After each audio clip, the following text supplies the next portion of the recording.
The most important relationship you'll ever have is with yourself. You set the tone for how others treat you, and if you're not loving yourself at the level you deserve, how do you expect anyone else to? Self-love isn't just about bubble baths and treating yourself. It's deep, energetic work. It's about shifting your frequency, your standards, and your mindset so you attract the kind of love that actually matches your worth.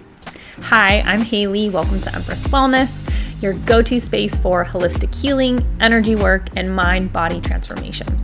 Here, we dive deep into all things Chinese medicine, acupuncture, Reiki, and powerful self-healing techniques to help you feel your best inside and out. The love you give yourself sets the foundation for every relationship in your life. If you're out here expecting Prince Charming to sweep you off your feet and love you in a way that you don't even love yourself, you're not being realistic here. In the laws of the universe, there is a law called the law of correspondence, and it says that your outer world is a direct reflection of your inner world, or as above, so below. This means that how you treat yourself, the energy you carry, and the expectations you hold are all being mirrored back to you in your relationships. This applies whether you're single, dating, in a long-term relationship. If you feel unseen, unappreciated, or like your partner isn't putting in the effort anymore, instead of immediately blaming them, let's pause, look inward, and ask yourself a few of the questions. Have I been loving and prioritizing myself the way I want this person to love and prioritize me? Am I showing up in this relationship as the best version of myself? Or have I forgotten my own needs for far too long? And am I expecting this person to fill a void that I haven't even tried to fill myself? You can't be over here talking down to yourself, picking apart your body, ignoring your needs, and then be confused when people do the same thing to you. It doesn't work like that. Relationships don't magically fix low self-worth. If anything, they expose it. You will always attract what you believe you deserve, whether you like it or not. Relationships are great, but after the honeymoon phase ends, if you haven't done the inner work, you'll be left feeling empty all over again. Have you ever been in a relationship where you were doing the absolute most for someone who wasn't even meeting you halfway? And that probably happened because on some level, you were more comfortable giving love than receiving it. Maybe you didn't truly believe you were worthy of that same level of devotion. And if this is you, we need to work on your heart chakra. Because if you don't believe you deserve high quality love, you will settle for crumbs and call it a feast. This is where the work comes in. You have to become the person who loves themselves so deeply, so unapologetically, that anything less than that reciprocity feels unnatural. When you start loving yourself that way, trust me, the universe takes notes.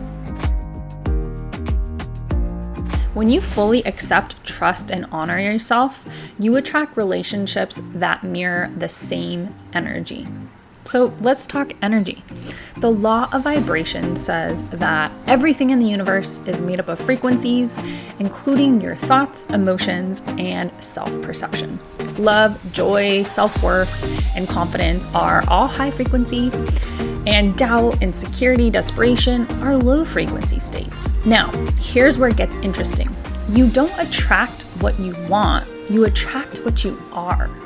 If you're vibrating at a frequency of self-trust, self-respect, and deep worthiness, you will naturally attract those people who treat you accordingly. But if you're stuck in a pattern of seeking validation, proving yourself, or waiting for someone to make you feel special, you'll pull in relationships that reinforce those struggles. Let's say you're dating someone who is emotionally unavailable. They're inconsistent, they avoid deep conversations, and they keep you at an arm's length. Now, logically, you might say, they just attract unavailable people.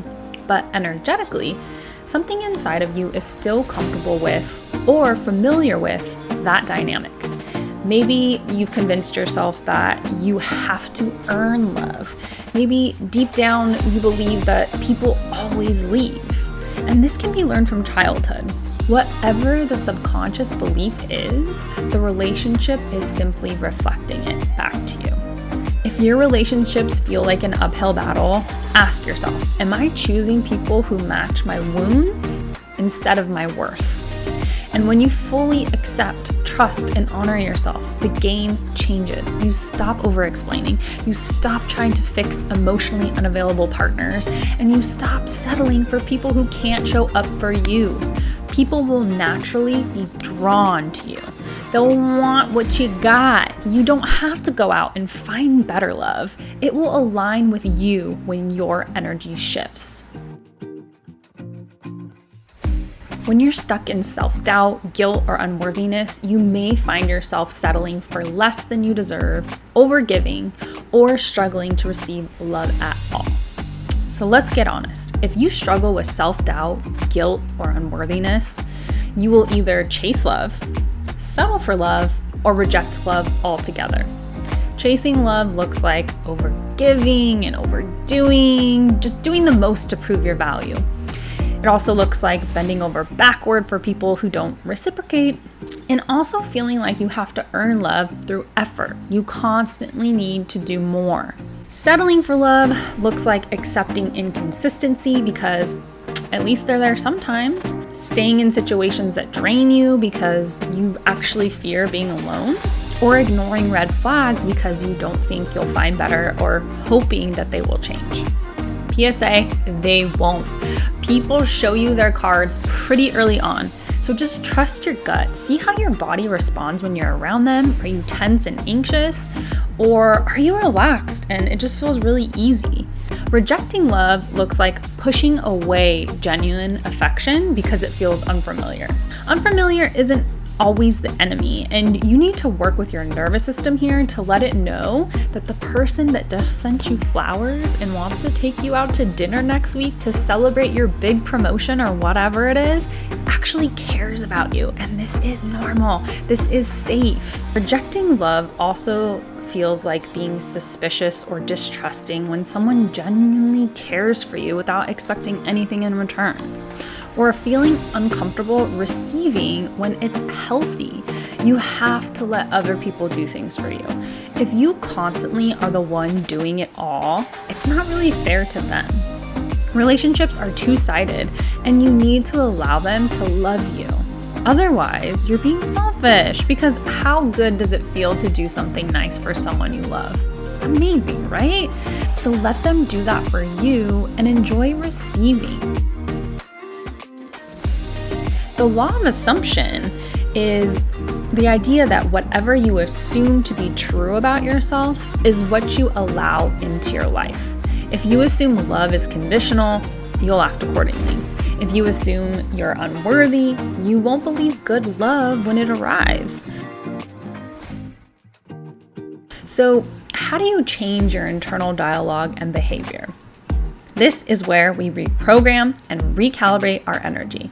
The way out of these patterns isn't finding someone who loves you better, it's becoming the person who expects and allows that love to enter. And you do this by setting boundaries and holding yourself accountable. Because saying no to what drains you makes room for what nourishes you. A good thing to do here is if someone acted this way or did this thing to your favorite little sister or your best friend, would you allow it? If it's a hard no, then why do you allow them to do this to you? The next thing is learning to receive. This is so important. Whether it's compliments, help, or love, practice saying thank you instead of deflecting and rejecting these things. If someone says, "Oh my God, you look great," and you instantly shoot right back at them with a laundry list of self-deprecating insults, arguing why they were wrong, that's like handing a gift right back to them and saying, "No, thank you, I don't want that." Don't be rude. Don't be rude to them, and don't be rude to yourself. The next thing you can do is let go of the potential in people. If someone isn't meeting your needs, it's not your job to train them. If they really aren't cutting it, cut them out of your life. You don't deserve this, and maybe they need to learn a few lessons too. You can also work on cleaning up your own energetic field, clearing and recharging your heart chakra, and working with your heart and pericardium meridians. Reiki, acupuncture, acupressure can all help clearing out these old beliefs and frequencies we are trying to leave in the past. You can also work with different crystals for the heart, like rose quartz, malachite, or really any green or pink stones you're drawn to. You can wear them, you can meditate with them, you can hold them while you repeat your affirmations. They're great because they are at that frequency of love. And if you bring that frequency into your life, it's naturally going to resonate. Speaking to yourself with love. No more self-deprecating jokes, no more body shaming yourself in the mirror. Enough is enough. Your subconscious mind does not know the difference between joking around and the truth. So if you say a statement that you're kind of kidding, but you're kind of not, your body and your subconscious mind takes it as truth. So it starts saying, oh, okay, this is truth. We don't want that. So you can start using affirmations along with EFT tapping, and that's such a powerful way to start to flip the script, the internal dialogue. Check out some of my other videos that might help with this. You are the source of love. You're not the seeker.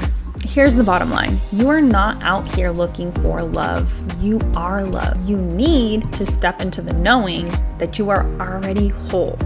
The moment you treat yourself like the most valuable thing in your life, you will stop tolerating people who treat you like an afterthought. The moment you love yourself at a higher standard, your relationships will either rise to meet you or they will fall away. And either way, I promise you, you win. If this spoke to you, drop a heart in the comments and tell me, what's one way you're committing to showing yourself love today?